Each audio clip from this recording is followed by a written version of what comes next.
welcome back to They Did What? Your source for internet's craziest, most entertaining stories, where I go with them, analyze them, and most certainly make fun of them. Today, going to be our story titled, Wife Cheated on Me, Now I'm Thriving While She's Spiraling. And a shout out to Adam for sending me this story. And guys, this is all about a guy who's married for like 10 years, got married way too young, and no surprise, found that his wife was cheating on him. And now you're going to see that even though he goes through a lot of hell, a lot of mistakes, now he's making a comeback, kicking butt in this world. And as he said, she's spiraling. And let me tell you, she's really spiraling. However, you're going to see this guy makes a lot of mistakes on his path to finally getting rid of her. He's one of these guys that, is a little too soft, a little too coddling, doesn't want to accept reality, amongst many other things.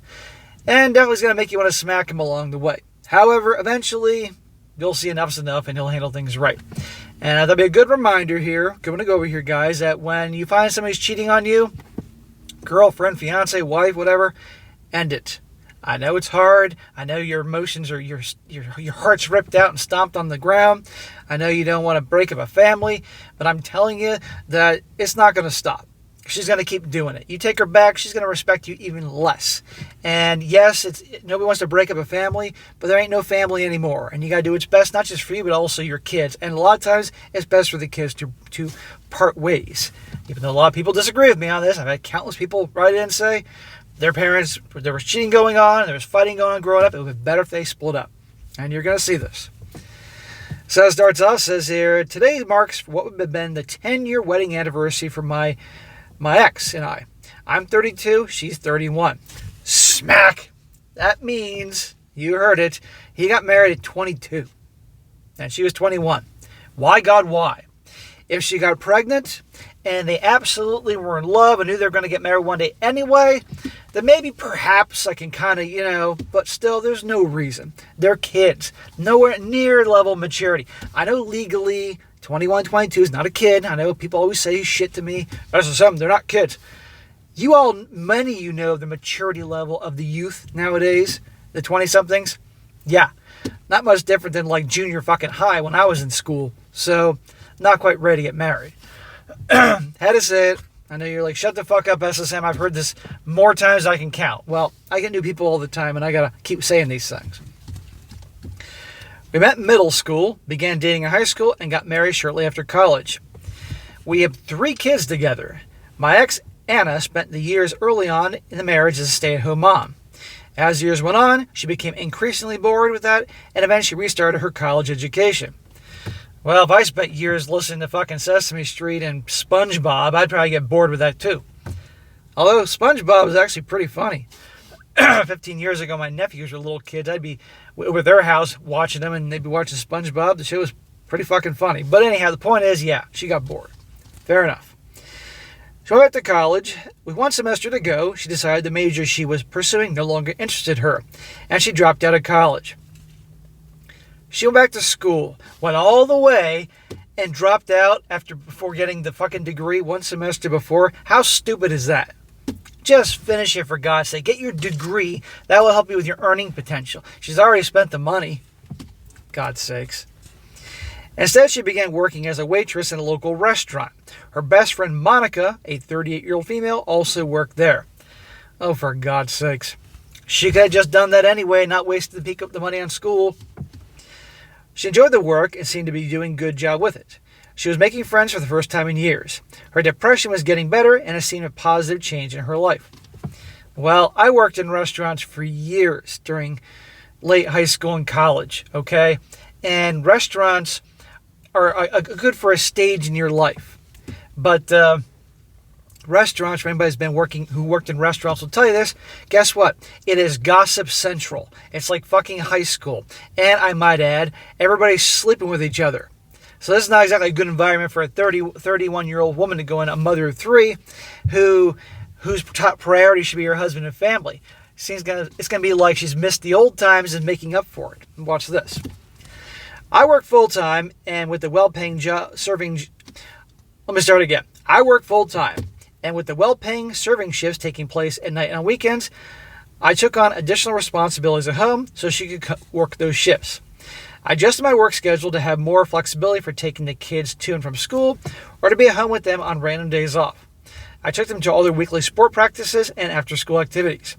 I took on the majority of the cleaning, shopping, and laundry. Smack! This dude's working full-time. Now he adjusted his schedule, and he's basically become Mr. Mom, doing all the shit at home, taking the kids to fucking soccer, and choir practice, and Sunday school, and laundry, and all this shit here. Did she really need, like, it didn't seem like they really need the money. Like, he made enough to take care of things. This is bullshit. Anna had some tough years of depression, including one known attempting to end herself. So I was happy to take on more familiar responsibilities if it allowed her to pursue something that finally provided happiness. Working in a restaurant? Yeah, I don't know many people that are happy working in restaurants. You know, a lot of times restaurants were, you know, the stage before you got that job you really wanted. No offense to anybody who works in restaurants, but I worked there too when I was younger. I know what it's like. After a few months working at the restaurant, Anna became close friends with a few female coworkers. Uh-oh. Here we go. Around the same time, she also started telling me about her co-work stories with Dan. Dan was a 24-year-old line cook at the restaurant. Well, we all know what happens when a woman starts talking about a guy a lot. There's a reason for that. That means that's your replacement. Whether you, as the guy, is doing something to warrant her replacing you or not. You pay attention to that. At first, they were normal work stories, funny things that happen at work, how they reacted to rude customers, the latest drama from a workplace that employs a lot of young drama-filled people. What'd I tell you? Right here. A place that employs drama-filled people. It's like high school. But as time went on, she started telling me about how Dan was hitting on her and telling her she was pretty. Here you go. This is her language. This is your replacement. You're not doing something right, husband, in her mind. We had conversations where I shared that I felt their relationship was crossing a line and asked that she shut down any non-professional interactions she had with him. As the months went on, I stopped hearing about Dan, and I was assured that he no longer was hitting on her. Yeah, What it should have been more like is, you know what? This is not working out. You went back to work to escape the house, have some time for you, bring us some extra money. I've been adjusting my schedule to help you. And now you're hanging out with these gals, drama-filled girlfriends of yours, and you're going out, and you're talking with these dudes. Yeah, it's time to have a serious conversation, wifey. This is not working. It's what he should have done. As the months went on, our marriage declined. There's a fucking surprise. We no longer made time to date each other. We stopped enjoying spending time with one another. I didn't outright know she was cheating on me, but I knew our relationship wasn't the same as it used to be. And that's when you should have been nipping that in the bud, saying, hey, there's some changes here, we're going to talk. And obviously, look, you don't want to be in this marriage anymore. Fine, there's the door. Go be with Dan. Otherwise, you're no longer working there. And you're going to start demonstrating that I'm a priority. And the kids, I might remember the kids, honey? The kids, all three of them, they're a priority too. And that's a problem. Hey, there's the door. Go talk to a fucking lawyer. Then in March of this year, she didn't come home one night after work. This is a mother of three. It had become a regular occurrence that she would go out for drinks with her coworkers after their shifts ended. For quite a while, I was happy for her because it seemed like she had made some genuine friends to hang out with. The night she didn't come home from work, I'd fallen asleep on the couch while trying to wait up for her. In the early hours of the morning, I called her 3 times, wondering where she was and if she was okay. On the third call, she briefly answered, informed me she drank too much and stayed at Monica's house. She'd be at home in the morning, and then ended the call.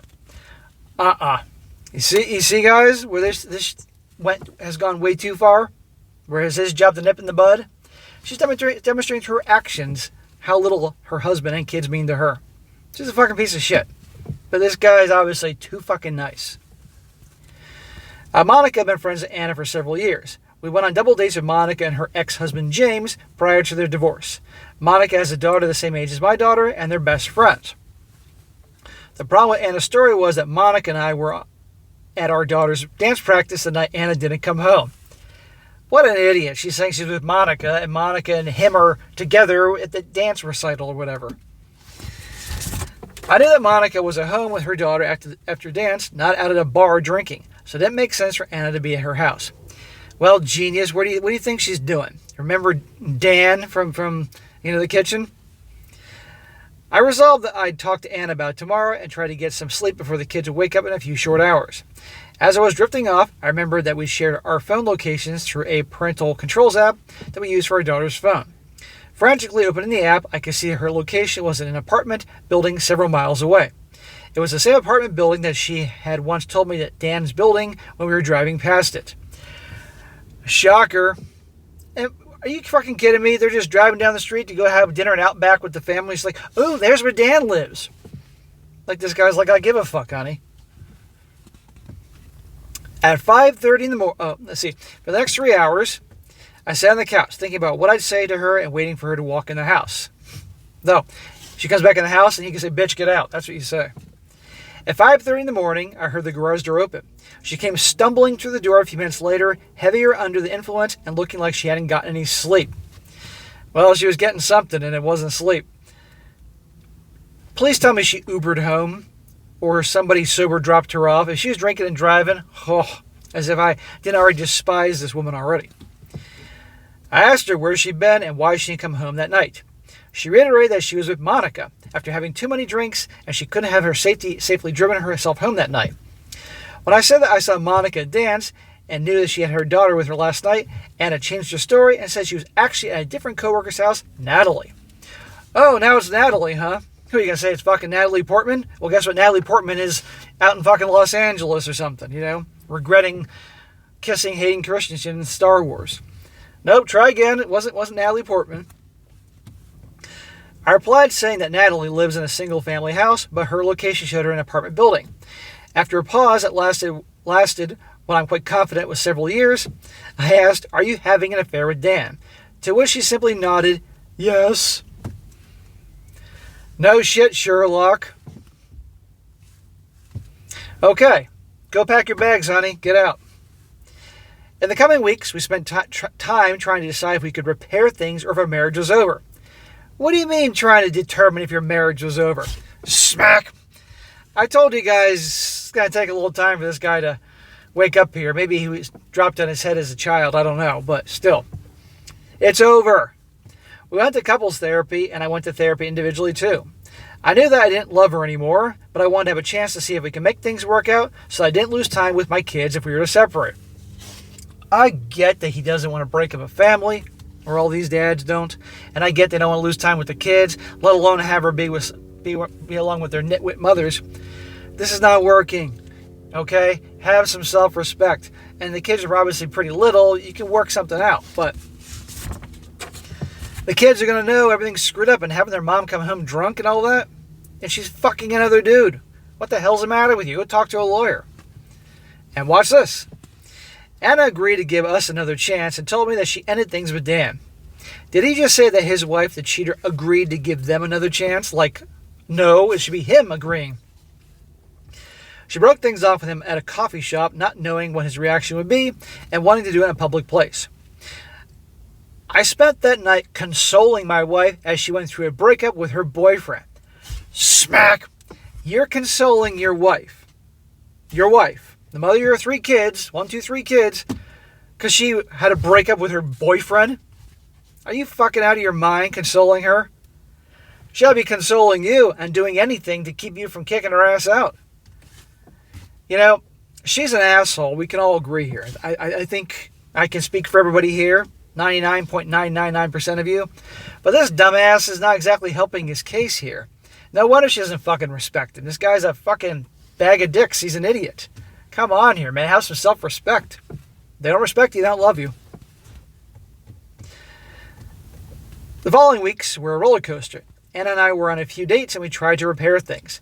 Each one was awkward, like a blind first date where you know very little about the person and strain for conversation. There were a few highs and a lot of lows. That's because forcing things doesn't work. A week later, I heard that Anna was still talking to Dan. Shocker. And by the way, she's still working in the fucking restaurant? She's still working at Applebee's with Dan? No. As if anything, this guy should make you're not working there anymore. I talked to Monica about it, who had learned about the affair at this point. And we decided Monica and her friends from the restaurant would sit Anna down to have an intervention of sorts. Oh, so her bunch of female co-workers, who are probably a bunch of hoe bags too, and probably cheating on their boyfriends too. I've worked in restaurants. This is how it goes, guys. They're going to have an intervention with her. I then asked the details about what they discussed with Anna, trusting they would all do what they said and was best to advise Anna. So after an afternoon spent with the family and our way home, I pulled our vehicle over in front of Monica's home and told Anna to head inside.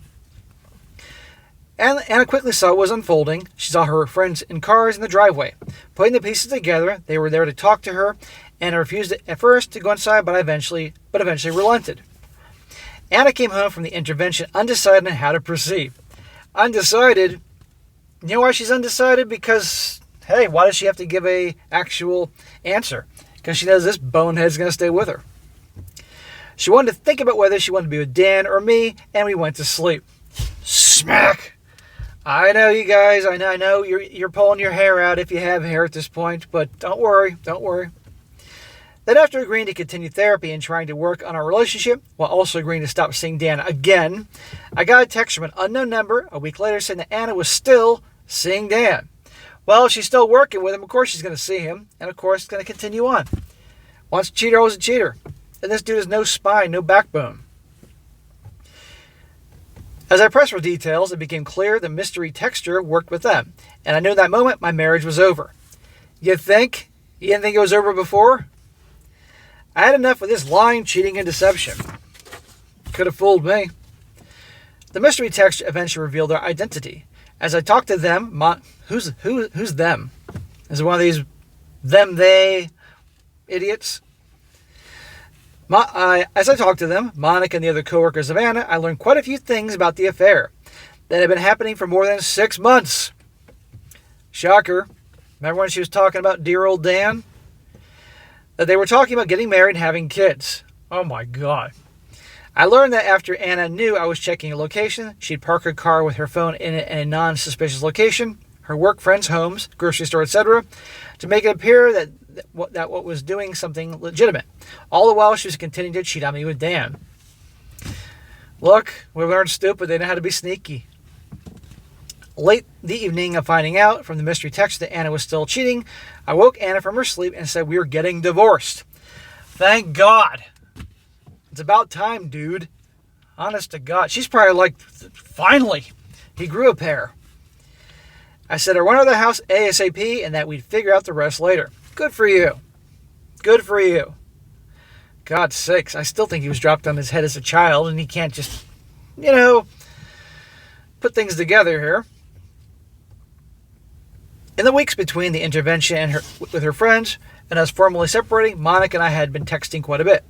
All of our texts were about getting advice from her on how to talk to Anna about things, or Monica sharing with me confirmation on days that Anna was working, so that I wouldn't assume Anna was lying and hiding her location by parking at work. The entire conversation stayed within the bounds of me texting wife's best friend for advice on how to repair my marriage.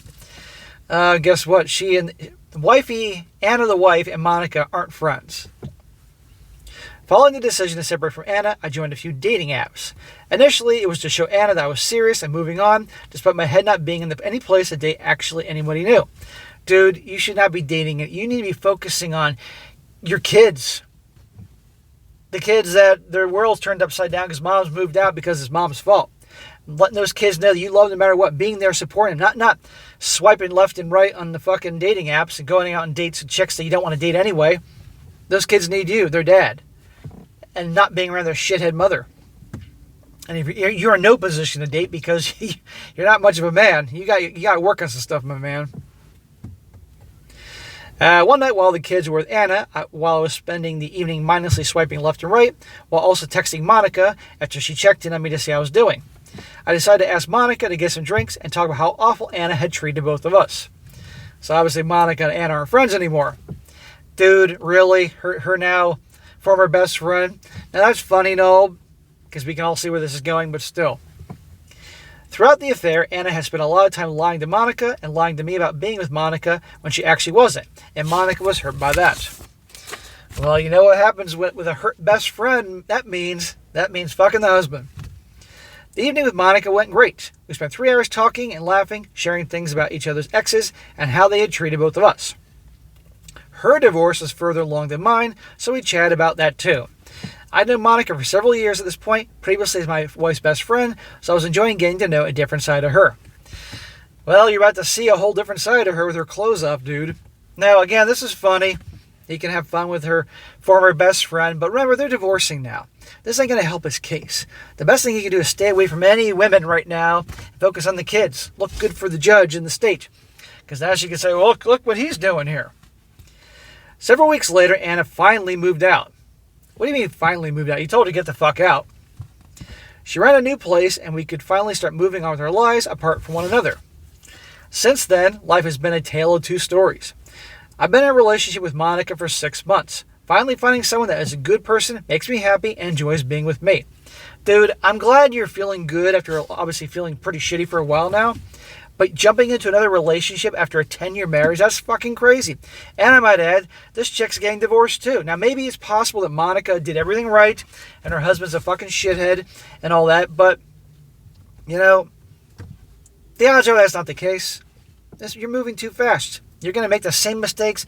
You need to really heal before you jump into another relationship. I know it's a distraction to what you've been going through, but come on, dude. It says here, I've lost weight, I've worked out several times per week, and I complete my first triathlon. I've had a lot of good moments with the kids, doing fun activities, and trying new things. I mean, okay, that's good. He's moving in the right direction in his life, and I'm glad he's feeling better, and he's seeing the kids and all that, and he needs to be on the up and up for the kids, but still, too fast with her. Now listen to this. Anna, on the other hand, got pregnant immediately after moving out. She quit her job ahead of being fired for sexual harassment, and she was Dan's supervisor. She bought a new car for Dan, and then lost the new job that she had gotten. News got out that Dan uses cocaine and sells various drugs after he got fired from the restaurant for being high at work. As funny as this is, guess what? Those kids cannot be around Anna anymore. Her freaking boyfriend is a user, which means she's probably a user, and sells. She lost most of her friends as they found out about her cheating and lying. I'm happy to have moved on and no longer feel stuck being someone that's a terrible person. I feel no sympathy for her as she continues to make poor decisions, but I'm pained by her still being someone in my kids' lives. Overall, I'm significantly happier than I used to be. Well, I haven't heard anything about them getting divorced. Like, I guess that's assumed that they're going to get divorced, right? You know, I didn't hear anything about the lawyers or serving papers or anything, and 6 months is not... most divorces aren't going to happen in 6 months, especially when kids are involved. But anyhow, there you go. We can all speculate on those details about the divorce and all that, but the bottom line is this guy, he's moving on, and good for him, and I'm happy for that. And her life is is a downward spiral into the cesspool of the fucking sewer, and she deserves that. I'm just concerned about those poor kids. What is this guy doing to make sure they're not around? This is a perfect opportunity to use this situation, and that guy's arrest and everything else. I think he said he was arrested. Where the hell is it? I can't find it, but I'm sure he has a what do you call it, a history, a criminal record.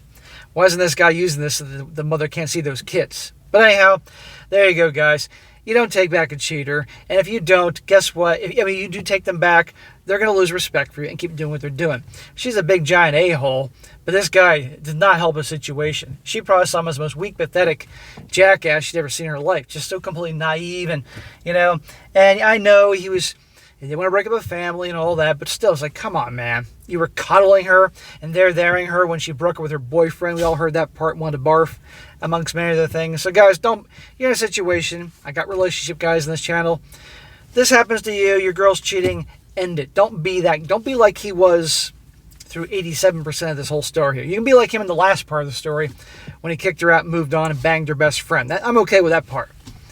But other than that, guys, this is what happens when you take back a cheater. So, good luck, dude. I wish you the best. Do not take her back. And please get full custody of those kids before they're around scumbag Dan. All right, guys, that's it for today. Be sure to comment down below. Let me know what you think about this. And, guys, you got a good story to share or found a good story that you want me to cover, email me. strongsuccessfulmale@gmail.com. Just give me some time to get to it, and I definitely will. And be sure to like the video, share with your friends, and subscribe. I'll catch you next time.